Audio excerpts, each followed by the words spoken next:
Bueno, como vimos también en las clases anteriores, hablamos de dos tipos de resistencia que se dan en las plantas, ¿cierto? La resistencia vertical o la resistencia horizontal, ¿cierto? Y sus diferencias respecto a la especificidad o no.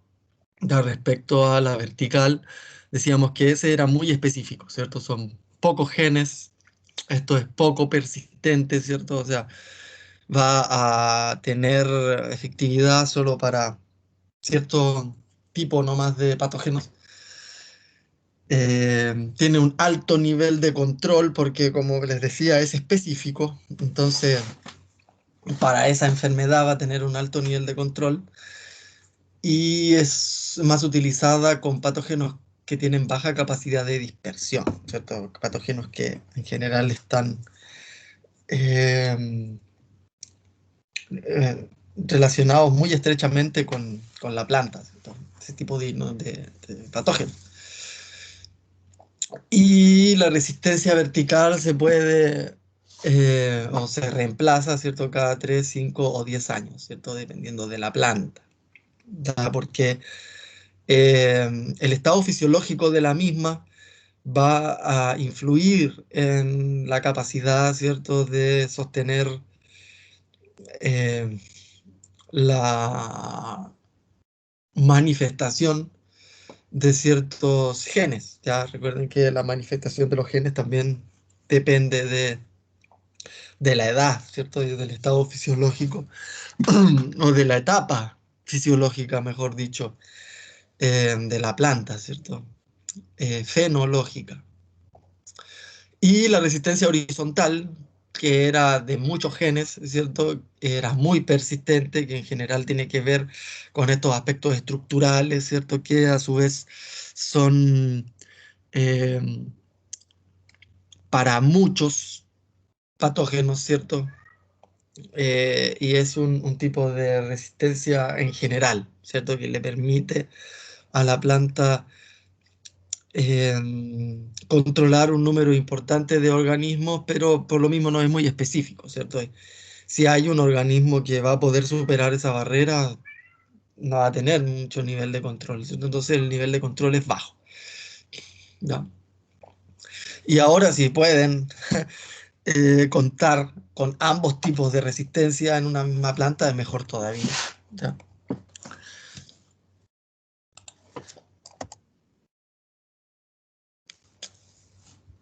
El tiempo de reemplazo va a depender entonces, como les decía, la diversidad y la plasticidad genética del patógeno. Muchos patógenos tienen eh, o muchos manejos agrícolas se transforman en factor de presión de selección muy importante. Entonces, si el patógeno es muy plástico, va a generar resistencia rápidamente, ¿cierto? En muy pocas generaciones ya va a presentar resistencia. Entonces, en ese sentido ya no va, no va a ser tan eficiente si el patógeno está cambiando muy seguido, ¿cierto? Si tenemos poblaciones de patógenos resistentes en 1 o 2 años, entonces cada 1 o 2 años vamos a tener que estar cambiando el tipo de resistencia. Depende también de los genes que estén involucrados en la resistencia y va a depender también de las condiciones ambientales que sean de nuevo favorables para el patógeno. Y a su vez también el nivel de especificidad del patógeno, ¿cierto? Si el patógeno es demasiado específico, entonces eh, la resistencia vertical va a tener que ser sostenida.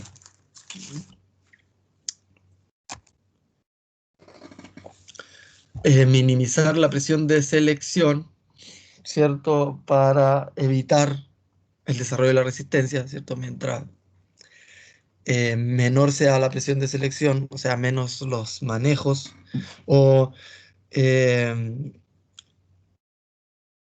sustancias que yo utilice para aplicarle al patógeno.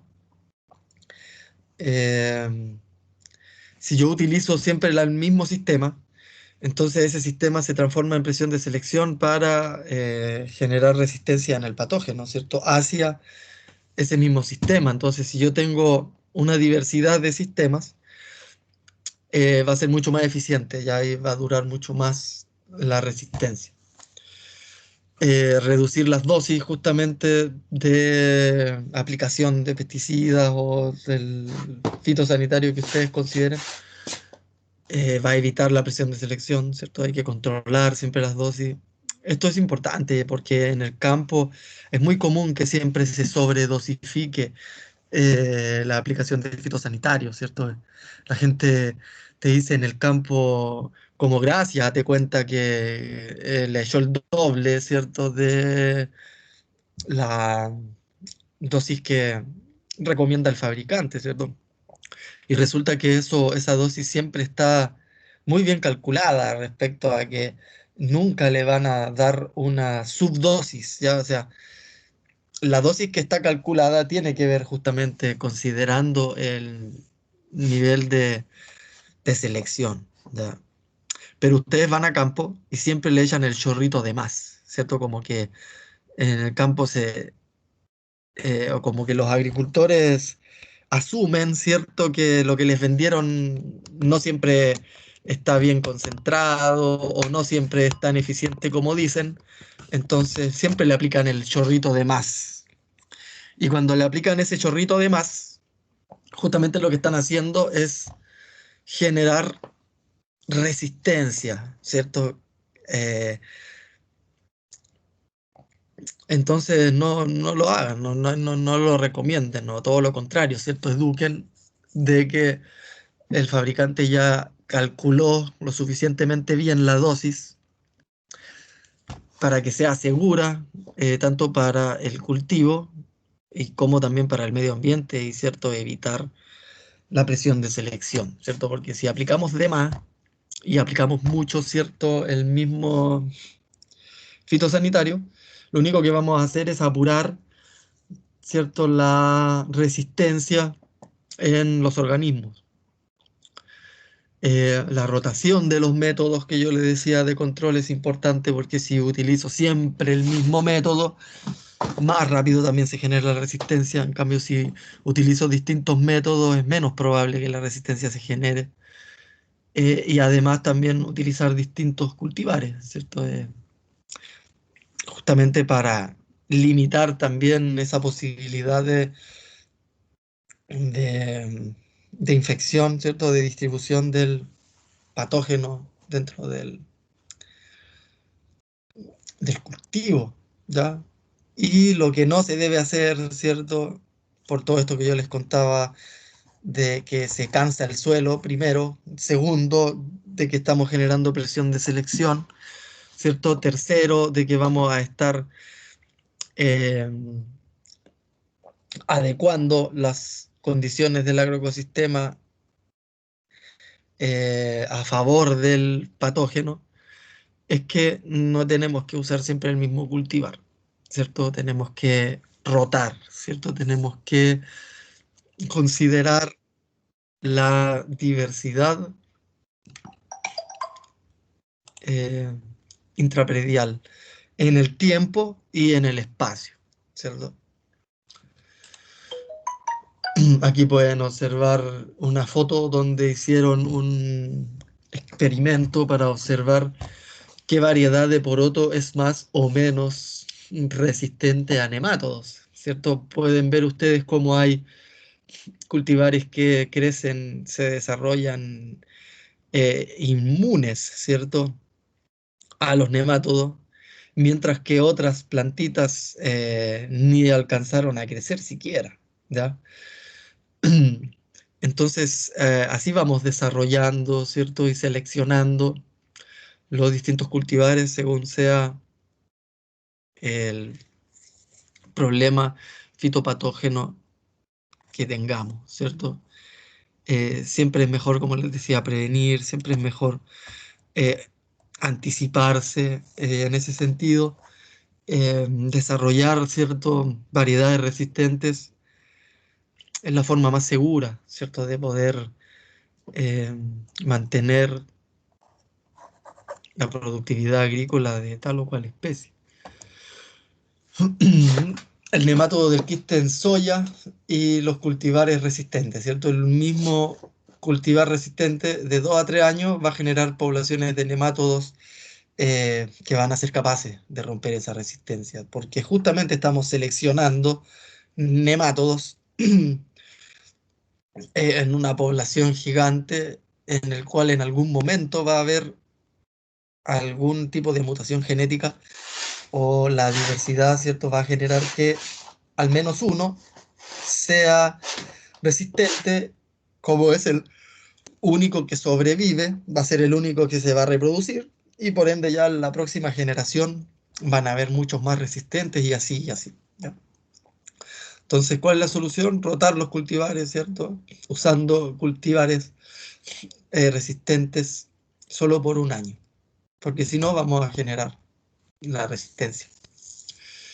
Eh, Cuando nosotros mejoramos el germoplasma, ¿cierto? A nivel eh, de cultivo agrícola, lo hicimos buscando mejorar el desempeño agronómico, ¿cierto? Buscamos plantas que crezcan rápido, plantas que tengan frutos grandes, plantas que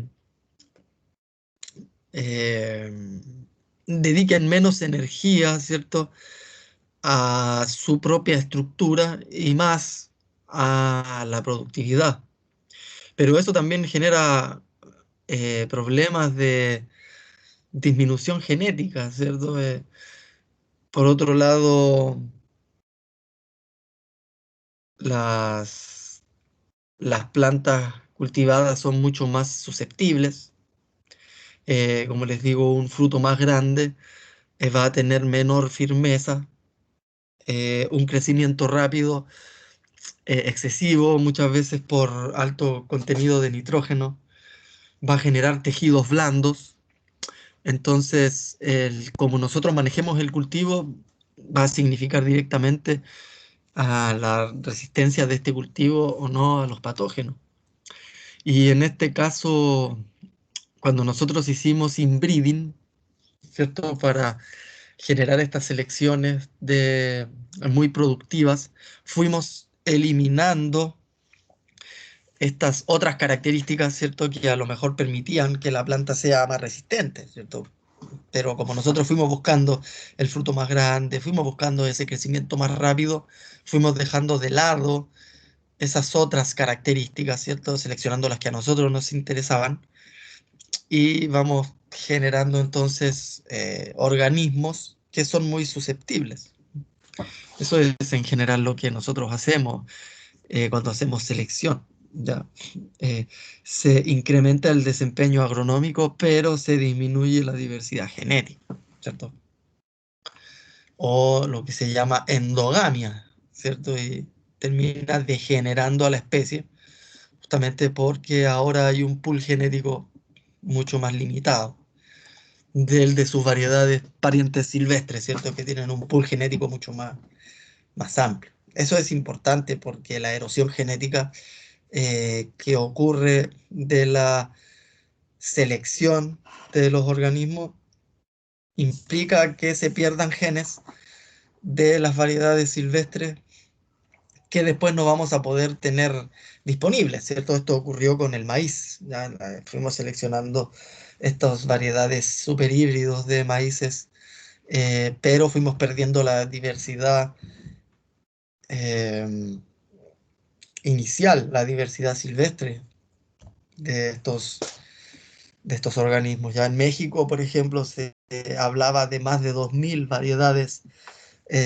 tradicionales de maíz y hoy en día ya no quedaban ni el 10% de eso, ¿cierto? Porque justamente todos los cultivos tradicionales fueron reemplazados por estos híbridos, pero no se dieron cuenta que estaban perdiendo información genética que tal vez ahora sería muy interesante considerar, ¿cierto? O sea, ahora tenemos esos super maíces muy productivos, pero hubiera sido bueno además considerar ciertos genes de resistencia a la sequía, genes de resistencia a las heladas, genes de tasa de asimilación neta mayores, Pero como en ese entonces no estábamos preocupados de ese tipo de características, fuimos seleccionando las otras, quedándonos sin las otras características. Y hoy en día, que quisiéramos hacer todos esos desarrollos de resistencia a la salinidad, de resistencia a la sequía, no hay de dónde tomar genes, ¿cierto? Y sabiendo que hubieron y existieron variedades tradicionales que eran resistentes a todas esas cosas. Pero en ese entonces no les dieron mayor importancia y se perdieron. Esas cosas se extinguieron, ¿cierto? Cuando se pierden genes, se pierden, eh, es muy poco probable que se vuelvan a recuperar, ¿cierto? O sea, sabemos que la vida sobre la Tierra lleva 4,3 millones de años de evolución para generar la biodiversidad que nosotros tenemos disponible. Entonces, si perdemos, no sé si vamos a tener de nuevo esos millones de años disponibles para volver a recuperar ese tipo de dispersión genética. Ya el tema es grave, ya el tema de la erosión genética, esto es un tema que se está estudiando mucho hoy. Ya. El ejemplo clásico de la falta de diversidad genética, por ejemplo, la papa, como es un tubérculo, ¿cierto? O sea, la reproducción vegetativa es clonal, se mantiene siempre el mismo, eh, la misma genética y entonces cuando aparece algún tipo de susceptibilidad se da en todos los cultivos, ¿cierto? Esto ya ocurrió en el tema de la Phytophthora infestans. ¿Se recuerdan cuando les conté la historia, cuando vimos algo de historia de la fitopatología en Irlanda, ¿cierto? Claro, tenían dos tipos de papa nada más. Entonces cuando llegó la Phytophthora y los dos variedades que tenían eran susceptibles, se quedaron sin papa y como ellos hacían todo de papa, se murieron de hambre. Prácticamente la mitad de la población se murió de hambre en ese entonces. El resto arrancó de la isla y se fueron para otro lado, ¿cierto? Pero ese fue todo un tema. Entonces hay distintas ventajas y desventajas que vamos a tener respecto a la diversidad genética, ¿cierto? La ventaja de que los genotipos mezclados pueden proveer fuente, como les decía, para desarrollar nuevas variedades porque vamos a tener los genes ahí, ¿cierto? Ahora si tenemos menos genotipos va a haber menos probabilidad, ¿cierto? Pero por otro lado, si tenemos muchos genotipos, vamos a tener este problema que yo les decía del manejo agrícola, ¿cierto? Nosotros necesitamos eh, homogeneizar los procesos para que sean mucho más efectivos, ¿cierto? No nos sirve una variedad de trigo que necesitemos 5 cosechas, ¿cierto? O que tengamos que cosechar a distintas alturas, ¿cierto? No hay cómo sostener eso, ¿cierto? Necesitamos una variedad que crezcan todas iguales a la misma altura y podamos cosechar el mismo día, ¿cierto? Una sola cosecha. Y entonces para eso no nos sirve tener un genotipo mezclado, ¿cierto? Entonces vamos a tener que ahí tomar las decisiones agrícolas según cómo sea el objetivo que tengamos, ¿cierto? Dependiendo del objetivo es como vamos a ir tomando las decisiones. Eh, y además es menos efectivo también para la resistencia de una sola plaga. Los genotipos mezclados retrasan las epidemias, ¿cierto? Porque evitan que la transmisión entre los organismos de la misma especie se dé, ¿cierto? Pues si son genotipos distintos no va a haber mezcla ahí, pero si son todos iguales, viene una plaga y los va a atacar a todos de la misma forma. Entonces, ahí está bien, ¿cierto? Ahora las plagas se van a adaptar a todos, ¿cierto? Como les digo, cada vez que nosotros aplicamos algo, un manejo o una sustancia, estamos generando presión de selección, ¿cierto? ¿Por qué? Porque la naturaleza es sabia, ¿cierto? Vamos a tener 2000 eh, individuos distintos. La probabilidad de que esos 2000, al menos uno, ¿cierto?, presente algún tipo de resistencia es alto. Y si nosotros usamos siempre el mismo pesticida, la probabilidad de que ese organismo sea ese organismo resistente sobreviva y se pueda reproducir va a ser cada vez mayor. Entonces, año tras año vamos a estar seleccionando y mejorando, ¿cierto?, la variedad de la plaga. Entonces, esto es una coevolución, ¿cierto? Yo les decía, la fitopatología nace con la agricultura y con la agricultura nacen también las supermalezas y las superplagas y todo, porque va de la mano de lo mismo. Entonces, las plagas se van a ser resistentes a los pesticidas, se van a ser resistentes a los cultivares, ¿cierto? Que son resistentes, a los portainjertos que son resistentes. Y también se van a adaptar a las prácticas culturales que nosotros utilicemos, ¿cierto? Eh, cada práctica que nosotros generemos en pos de controlar una población va a ir generando presión de selección sobre la población. Ya. Entonces, es importante conservar recursos genéticos. Ya es, por eso ahora es tan importante estos bancos de genética, ¿cierto? Estos bancos de germoplasma, porque de allí vamos a poder obtener eh, la información biológica necesaria para hacer todo el desarrollo, ¿cierto?, de la resistencia de nuestras plantitas hacia las distintas enfermedades. O sea, esto es algo que se nos viene a futuro y que ya está ocurriendo, ¿cierto? Necesitamos de nuevo, como les digo, ya el caso del maíz ya está perdido, ¿cierto?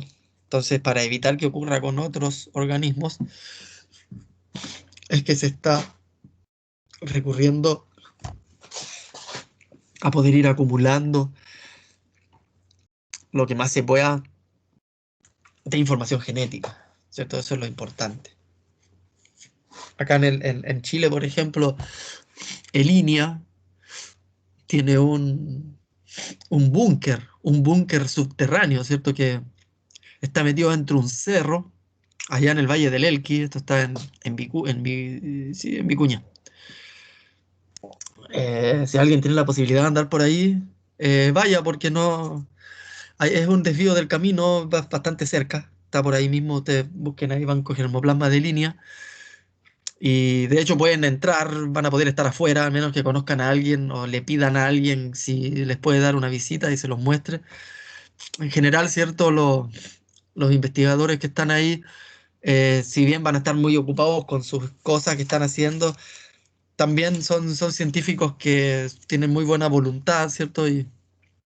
Y puede ser que les den una visita, ¿cierto?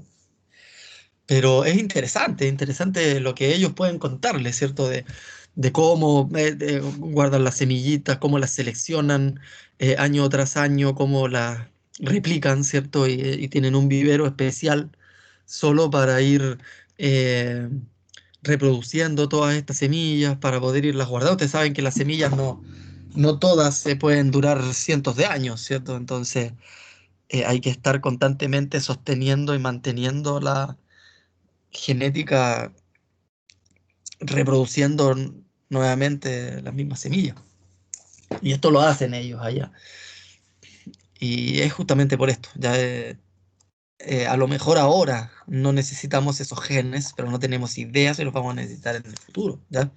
Y como les digo, la experiencia que tuvimos como humanidad, ¿cierto? Con el maíz, nos enseña a que tenemos que proteger, sea como sea, la mayor cantidad posible de germoplasma que hay, ¿cierto?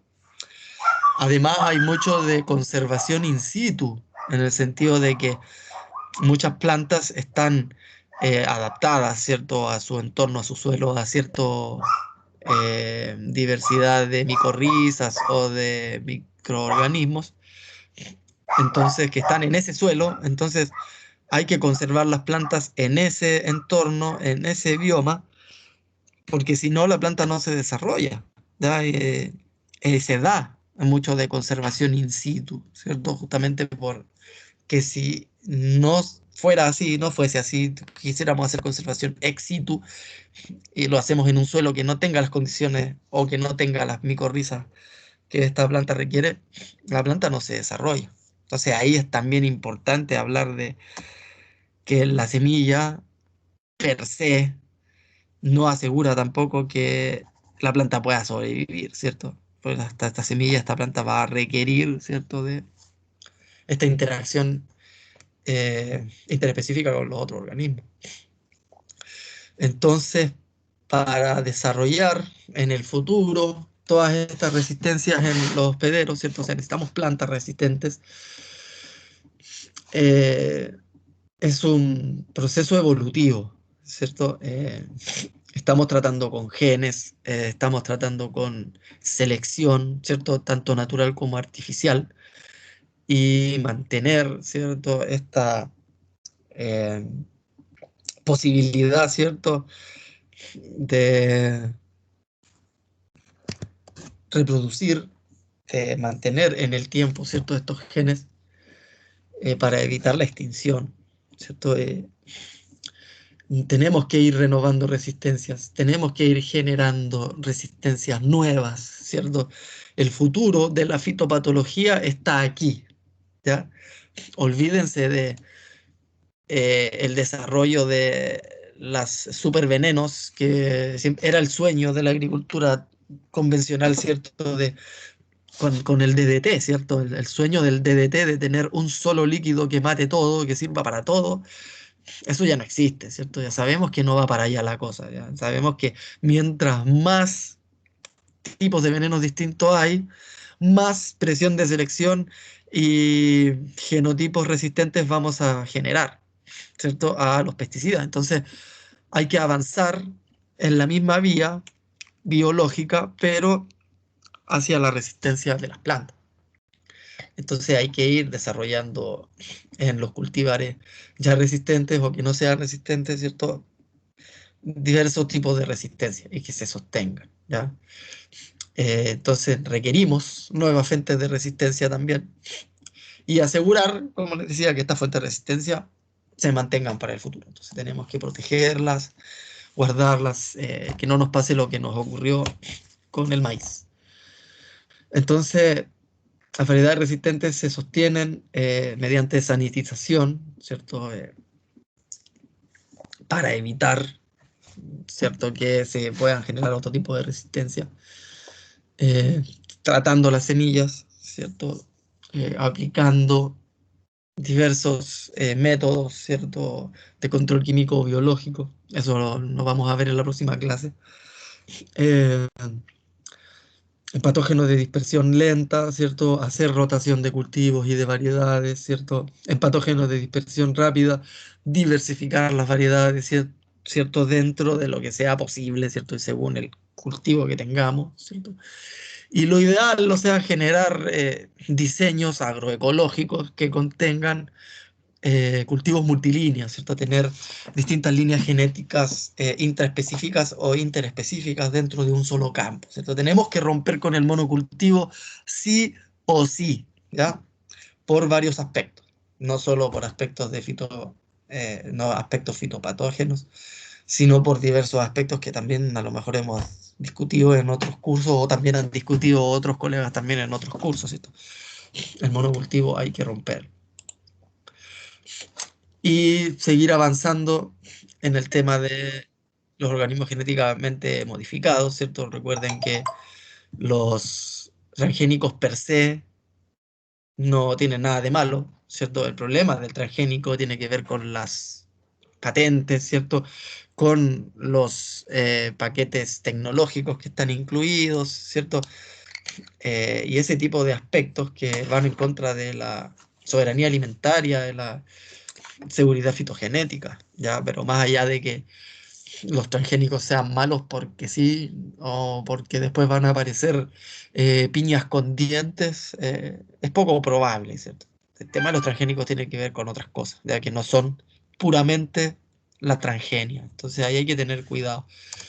Eh, Resistencia a estrés abiótico, se está avanzando un montón con el tema de la salinidad y el tema de la sequía.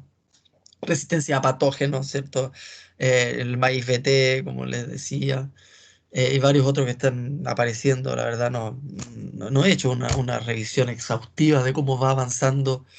Estaría bueno encontrar un review, ¿cierto? Hay un review de fitopatología que nos hable cómo va avanzando la resistencia a los patógenos a través de los transgénicos. Debe haber un review interesante ahí. Eh, y la resistencia a los herbicidas, o sea, el Roundup Ready es más famoso que cualquier cosa, ¿cierto? Y eso tiene sus aspectos positivos y sus aspectos negativos también, ¿cierto? Tiene que ver con la practicidad del manejo agrícola más que con otra cosa. Y lo otro es que mucho de la transgenia, ¿cierto?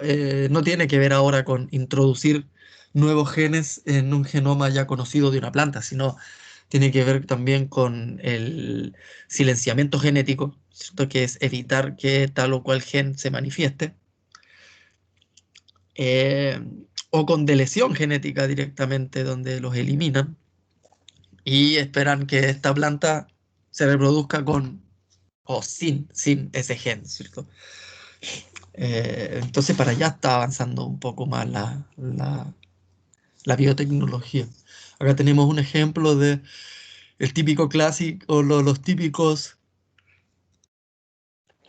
las dos formas más comunes de hacer transgénesis, que es a través de Agrobacterium tumefaciens y a través de la biobalística, ¿cierto?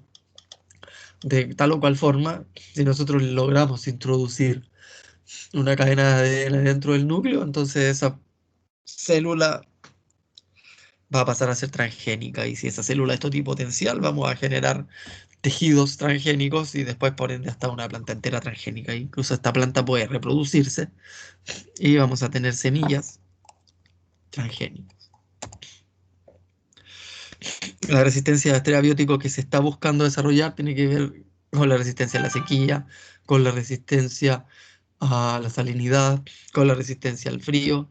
Y en general están controlados por los mismos promotores y genes. Ya eso se ha avanzado harto en la investigación, dándose cuenta que son los mismos eh, áreas, ¿cierto? Los mismos locus que se llaman, ¿cierto? Los loci, que son los lugares dentro del cromosoma donde se van a encontrar o no este gen o estos genes, ¿cierto? Dependiendo si la característica es poligénica o monogénica, ¿cierto?